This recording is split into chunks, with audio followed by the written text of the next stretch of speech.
I wanted to ask, because Cora's here, and I'd really like to hear what she has to say, because we've been talking a lot about the First Nations being affected by CFS, and I think there's no one better to talk about that issue than Cora, if she'd be willing to say a few words. Cora. Well, I'm the Manitoba First Nations Family Advocate Office.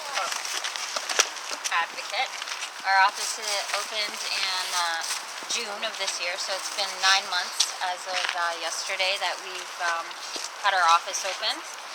In the course of 9 months, I worked in the area of justice prior to this, and I knew that CFS was a huge issue. And when I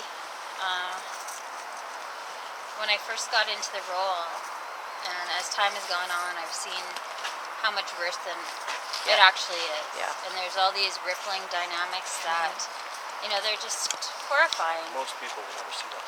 Yeah, And so, and part of the issue too, I believe, is that the reality for these children and these families is so far removed from mainstream society that people can't even appreciate how really traumatizing and terrible it is. And so, in all of this time, I have, we've intaked over 300 families.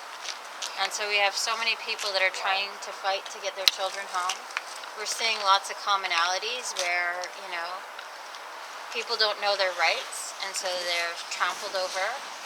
Everything is entered into a court process right off the bat.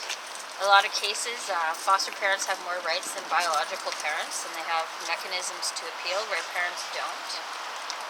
We know that the numbers are higher than they actually are. We are seeing, parents, grandparents trying to get their grandchildren back, and how impossible it is. And then we're seeing, kids that are suffering in the system. In those 9 months, one of the first things that happened was the TRC released their report. And then in the first 5 calls to action was to address child and family services and the overrepresentation of children. We know that there are so many children that are, we have the highest apprehension rate in the world here in Manitoba alone.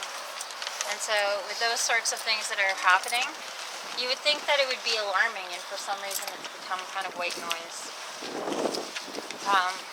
Then there was a report released from the University of Manitoba saying that the graduation rates were far less for children in care.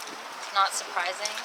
And then, different things have happened. We also know that, in those 9 months, there's been 8 mothers that we've found committed suicide as a result of their children being made permanent wards in the system. We see how fast and how the system is designed to keep children and make them permanent wards. And then we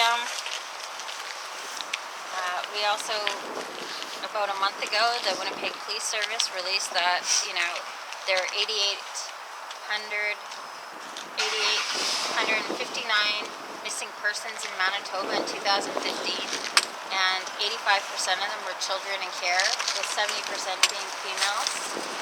We see that all of these, and then they released just a month ago as well that, majority of the homeless people are children in care, or former children in care. So we know that there's all these damaging things that are happening, and we know that there's a lot of people that are suffering. And so we're trying to do things that, and our office has gone to Carrie Irving Ross. The reason why our office opened was because the Assembly of Manitoba Chiefs held 2 community forums where community could come in and share their experience with CFS. And so that motivated the development of the First Nations Family Advocate Office. But of course there was no resources to do it, so every First Nation pooled together money, and me and Kyra Wilson were hired. We share a salary.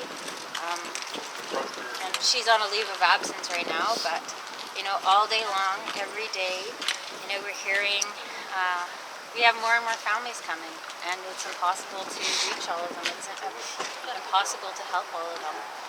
And, when the Liberal Party said that they could reduce the number of kids to 5,000, I believe it.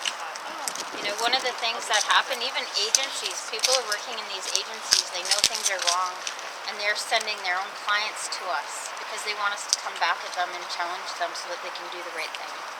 But the system is designed to apprehend and protect, well, apparently protect children. Yeah, they see. But when you look at the funding model is $451 million a year to apprehend children and $21 million to prevent apprehension.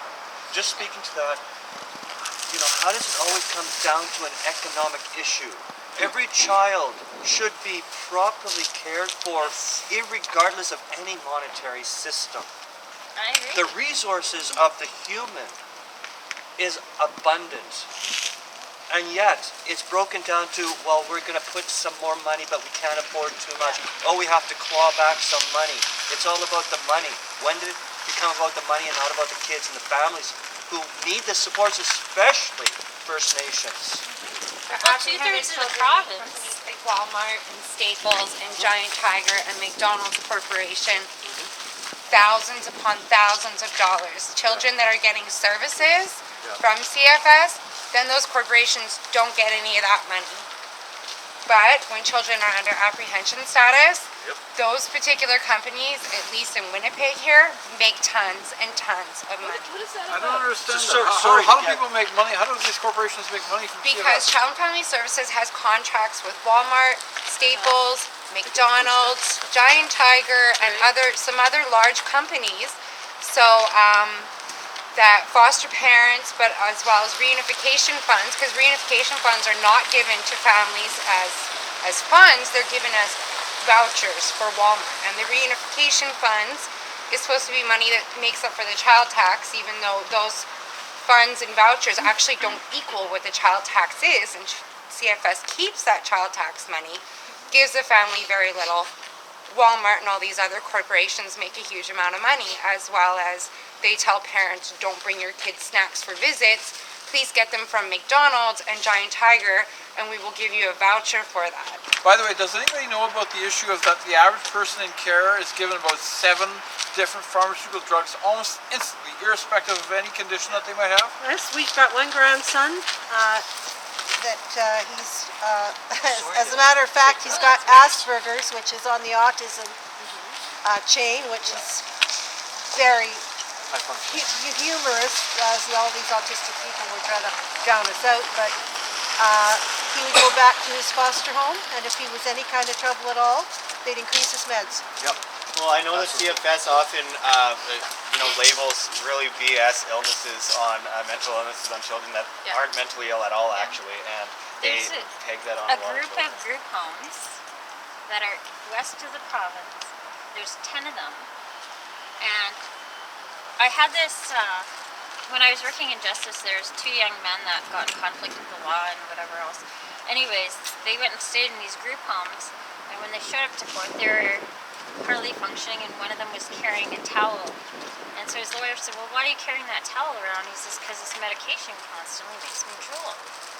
And about 2 months ago, a girl calls me. She's staying in one of those group homes, and she says, things aren't right here and whatever else. And I said, just to test it, I said, by any chance, are you on medication?